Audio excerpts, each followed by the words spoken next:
Cash-like use cases are no longer viable on the BTC blockchain due to its unpredictably high transaction fees. But many BTC supporters insist that the Lightning Network will make those use cases viable again by allowing users to transact off-chain using a network of routed payment channels.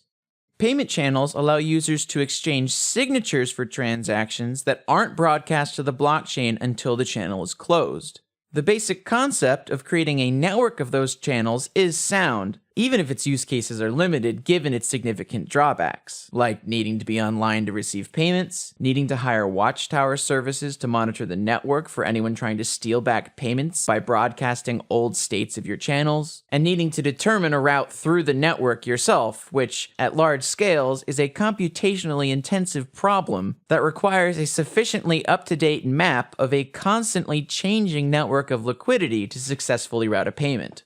Ironically, that already limited system becomes completely non-viable when used as the primary scaling solution for a blockchain that already has high transaction fees. That's because, while payment channels do allow for off-chain transactions, opening or closing a channel requires an on-chain transaction.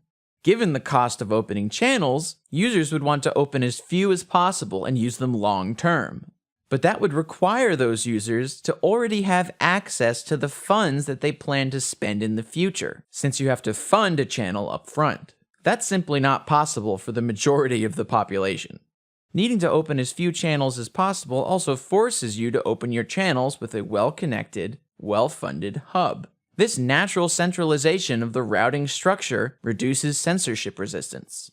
Additionally, because payment channels work like beads on a string being slid back and forth, there's a maximum amount that you can receive before you have to send transactions of your own to get the beads back to the other side. This means you need to coordinate your spending and receiving in order to not hit the limits of your channel's liquidity. That also makes saving more than your channel's liquidity impossible without paying an on-chain transaction fee to close the channel out. Maybe worst of all is that if on-chain transaction fees go above channel balances, the system is no longer trustless. If one side of a channel tries to steal back payments by broadcasting an old state of the channel, the solution is usually for the honest participant to broadcast the more recent state, which takes precedence. But with fees greater than the value of your channel, the funds you prevent from being stolen would have to be committed to the on-chain transaction fee required to close the channel with your more recent state. That means that, by no fault of your own, you could be forced to effectively donate the value of your channel to the miners. How such a system is supposed to allow for cash-like use cases is unclear, to say the least.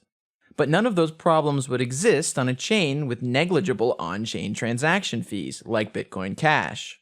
You could open as many channels as you want, with whomever you want, using whatever funds you have available at the time. You could close any channels that run out of liquidity in either direction, and then open up new ones. Regardless of whether or not the average Bitcoin Cash user will ever need to interact with routed payment channels, they'll have the option to do so, much more viably than on BTC.